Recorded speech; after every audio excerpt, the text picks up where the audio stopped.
Normally ہمارے universities میں یا ہمارے ایجوکیشنل انسٹیٹیوشنس میں جو مارکیٹ نیڈڈ سکلز ہے وہ نہیں سکھایا جاتا ہے. میں نے فارملی جنرل الیکشن میں نے حصہ لیا as a first female candidate from Ghizer district. Chief secretary صاحب جو ہے گلگت بلتستان کے لیے ایک بلیسنگ ہے جو کہ ایجوکیشن کو بہت زیادہ فوکس کر رہے ہیں. نیکسٹ الیکشن میں بھی کوئی امید ہم کر سکتے ہیں کہ آپ الیکشن لڑ رہی ہیں؟ انشاءاللہ. میرے نام کے ساتھ بھٹو لگانے کے کچھ وجوہات ہیں جس کی بنا پہ جو ہے میرا نام کے ساتھ صحیح. اگر آپ بتا بھی تھے ناظرین کو کہ میں ہمیشہ اپنے پرسنل اور پروفیشنل لائف کے لیے ہمیشہ سے رسک لیا ہے. میں نے الحمدللہ اپنی گریجویشن جو ہے KIU سے کر لی اور اب KIU میں جا کے میں دیکھتی ہوں تو میرے علاقے کی بہت ساری بچیاں جو ہے یہاں سے تعلیم حاصل کر رہی ہیں اور نے اپنے بچپن کے کروشل 8 سال جو ہے ہنزہ میں گزارے ہیں اور اس لیے میں ہنزہ کو اپنا دوسرا گھر بھی سمجھتی ہوں.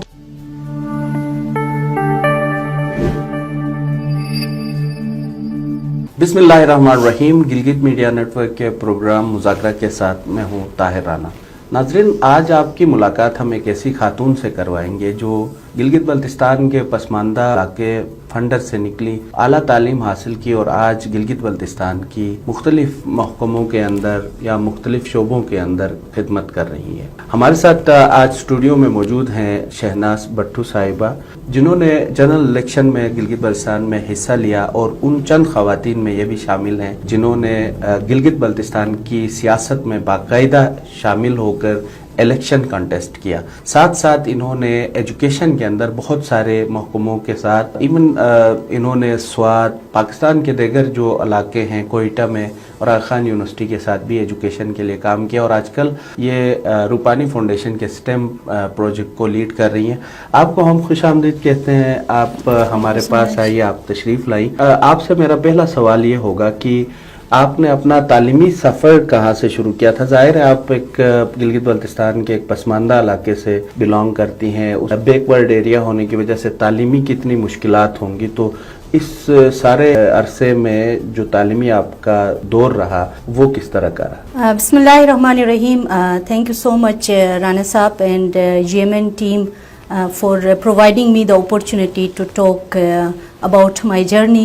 میرا تعلق ضلع غزر کے گاؤں پھنڈر سے ہے اور میں نے اپنی ابتدائی تعلیم کا آغاز اپنے گاؤں سے ہی کی تھی اور جب میں پرائمری کلاس میں تھی تو اپنے گاؤں کو چھوڑ کے میں آغا خان ہائی سیکنڈری ہنزہ چلی گئی تھی کیونکہ وہاں پہ 5ویں کلاس کے بعد بچوں کے لیے کوئی اسکول موجود نہیں تھا تو پیرنٹس کے پاس کوئی اور آپشن نہیں تھا کہ بچی کو کہیں اور لے جا کے اس کی ایجوکیشن کنٹینیو کرے. تو اس وجہ سے جو ہے بچیوں کو یا تو اسکول سے ڈراپ آؤٹ ہونا پڑتا تھا اور پھر ڈراپ آؤٹ ہونے کے بعد 5ویں کلاس کے بعد ہی ان کی ارلی ایجز میں شادیاں بھی ہوتی تھی. تو میں آغا خان ہائی سیکنڈری میں گئی اور وہاں میں نے FSC تک وہاں سے پڑھا اور میں نے اپنے بچپن کے کروشل 8 سال جو ہے ہنزہ میں گزارے ہیں اور اس لیے میں ہنزہ کو اپنا دوسرا گھر بھی سمجھتی ہوں. اور پھر آنرس کے لیے BSc آنرس کے لیے میں KIU آ گئی اور یہاں سے میں نے اپنا جو ہے MSc KIU سے کر لیا اور پھر میں آغا خان ایجوکیشن سروس کی اسکالر تھی، اسکالرشپ مجھے ملی تھی اور اس وجہ سے جو ہے ادارے نے مجھ پہ جتنا انویسٹ کیا تھا I wanted to serve my people. میں واپس اپنے گاؤں گئی اور پھر اپنے جاب کا آغاز بھی اپنے اسی جو ہے گاؤں میں جہاں میں نے اپنے ابتدائی تعلیم کا آغاز کیا تھا وہاں سے شروع کی تھی. اور اچھا شہناز صاحبہ، میں آپ کی بات کاٹ رہا ہوں کہ جیسا کہ آپ نے کہا اس کا مطلب ہے کہ آپ قابل تھیں تو آپ کو اسکالرشپ بھی ملی ہے اور آپ نے تعلیم حاصل کی، آپ واپس اپنے گاؤں گئے. تو آج آپ یہ سمجھتے ہیں کہ آپ نے جو تعلیم حاصل کی آپ کو دیکھتے ہوئے انسپریشن لیتے ہوئے آپ کے علاقے کی اور کئی بچیاں جو ہیں وہ اسی سفر پر گامزن ہیں؟ جی بالکل. جب میں اپنے گاؤں سے جو ہے اسٹیپ آؤٹ کر کے میں ہنزہ چلی گئی تھی تو اس وقت وہاں پہ بچیوں کے لیے کوئی اسکول اویلیبل نہیں تھا. تو ظاہر سی بات ہے بچیوں کو اور اس طرح کا ٹرینڈ بھی نہیں تھا کہ پیرنٹس جو ہے اپنی بچیوں کو گاؤں سے نکال کے کہیں اور لے جا کے پڑھائے. اور میں KIU میں جب میں آئی تھی I was the only female student from my village اور یہ لوگوں کے لیے اور سوسائٹی کے لیے ایکسیپٹ کرنا بھی مشکل تھا کہ جو ہے ایک لڑکوں کے ساتھ ایجوکیشن حاصل کر رہی ہے. تو کافی چیلنجز کا بھی سامنا کرنا پڑا، بٹ میں نے الحمدللہ اپنی گریجویشن جو ہے کے آئی یو سے کر لی، اور اب کے آئی یو میں جا کے میں دیکھتی ہوں تو میرے علاقے کی بہت ساری بچیاں جو ہے یہاں سے تعلیم حاصل کر رہی ہیں، اور نہ صرف کے آئی یو میں بلکہ پاکستان کے مختلف یونیورسٹیز میں جو ہے وہ تعلیم حاصل کر رہی ہیں۔ اچھا شہناز صاحبہ، جیسا کہ آپ نے کہا کہ آپ پہلی خاتون تھی آپ گزر سے جنہوں نے کے آئی یو میں داخلہ لیا تھا، اور آپ پہلی ہی خاتون ہیں گزر سے جنہوں نے سیاست میں بھی حصہ لیا، پھر آپ کے نام کے ساتھ بھٹو کا لاحقہ بھی لگا ہوا ہے، تو کیا کوئی سیاسی گھرانے سے بھی آپ کا تعلق تھا کہ جس کی وجہ سے آپ نے باقاعدہ الیکشن میں حصہ لی؟ رانا صاحب دیکھیں، میں ہمیشہ اپنے آپ کو رسک ٹیکر سمجھتی ہوں، میں ہمیشہ اپنے پرسنل اور پروفیشنل لائف کے لیے ہمیشہ سے رسک لیا ہے، اور ایجوکیشن کے لیے بھی، اور کے آئی یو میں جو میں as a first female student میں انرول ہو گئے، اور پھر آخان یونیورسٹی میں ایم فل کے لیے گئی، اور I am proud to be a first M Phil female graduate student from A K U I D. اور سیاست میں آنے کا جو میرا ڈیسیجن ہے، میری فیملی کا تعلق جو ہے عرصہ دراز سے جو ہے پاکستان پیپلز پارٹی سے رہا ہے، سیاست سے رہا ہے، تو اسی وجہ سے جو ہے میں پہلے بھی کہا کہ میں ہمیشہ اپنے پرسنل اینڈ پروفیشنل لائف کے لیے رسک لیا، تو یہ سیاست کا جو اسپیئر ہے یا فیلڈ ہے یہ ہمیشہ مردوں کا فیلڈ سمجھا جاتا ہے، تو میں سیاست میں میرا آنے کا مقصد اپنے لوگوں کو سرو کرنا، اور پھر میں چاہ رہی تھی کہ ایجوکیشن کے تھرو، کیونکہ میرا جو اوور آل ایکسپیرینس رہا ہے وہ ایجوکیشن سیکٹر میں رہا ہے، تو سیاست میں آ کے بھی میں ایجوکیشن کو فوکس کرتی، اور اس وجہ سے میں سیاست میں آئی، اور میرے نام کے ساتھ پھر بھٹو لگانا، میں نے سیاست کے لیے یا الیکشن کنٹیسٹ کرنے کے لیے اپنے نام کے ساتھ بھٹو نہیں لگایا ہے، میرے نام کے ساتھ بھٹو لگانے کے کچھ وجوہات ہیں جس کی بنا پہ جو ہے میرا نام کے ساتھ صحیح، اگر آپ بتا بھی تھے ناظرین کو کہ بچپن میں ہی یہ نام والدین نے رکھا تھا؟ بالکل، میرے نام کے ساتھ جو ہے، میرا نام کے ساتھ جو بھٹو جو لگا ہے، اس کی پہلی وجہ جو ہے میرے پیرنٹس کا جو ہے پاکستان پیپلز پارٹی کے ساتھ ایفیلیشن۔ میرے پیرنٹس کے لیے محترم ذوالفقار علی بھٹو اور محترمہ بے نظیر بھٹو رول ماڈل تھے، تو اپنے پارٹی کے ساتھ اپنے جو ہے ایفیلیشن کو اور اپنے جو ڈیڈیکیشن کو شو کرنے کے لیے انہوں نے میرے نام کے ساتھ بھٹو لگایا ہے۔ تو آپ نے سیاسی گھرانے میں پرورش پائی، پھر الیکشن میں باقاعدہ حصہ لیا، اور آپ تعلیم کے لیے خدمات سر انجام دینا چاہ رہی تھی، تو کیسا لگا جب آپ الیکشن میں گئے، اور لوگوں نے کس طرح آپ کے ساتھ، کیا یہ امید ہم کر سکتے ہیں کہ آنے والے وقتوں میں گلگت بلتستان کی خواتین سیٹ بھی جیتیں گی؟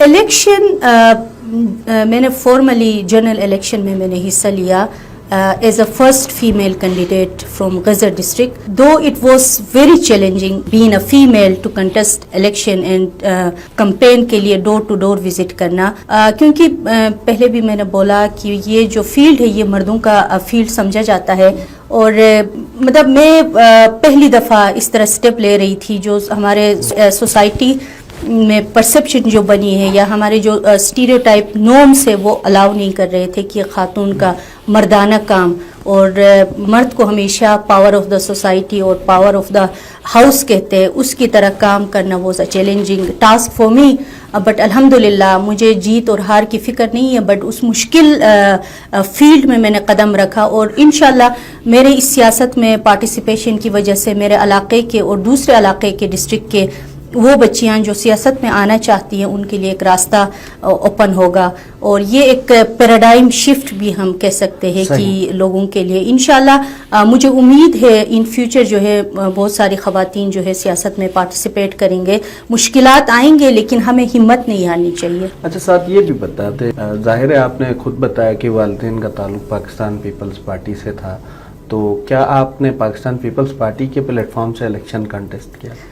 میں نے election contest as independent candidate کیا، بٹ میں نے اپلائی کیا تھا ٹکٹ کے لیے پاکستان پیپلز پارٹی کے پلیٹ فارم سے۔ اچھا، آپ کو ٹکٹ نہیں ملا؟ مجھے ٹکٹ نہیں ملا، بٹ ظاہر سی بات ہے اگر مجھے سیاست میں آنا تھا اور اس مشکل فیلڈ کے ایکسپیرینس کو مجھے ایکسپیرینس کرنا تھا، تو میں نے یہ ڈیسائیڈ کیا کہ نیکسٹ الیکشن میں بھی کوئی امید ہم کر سکتے ہیں کہ آپ الیکشن لڑ رہی ہیں؟ انشاءاللہ۔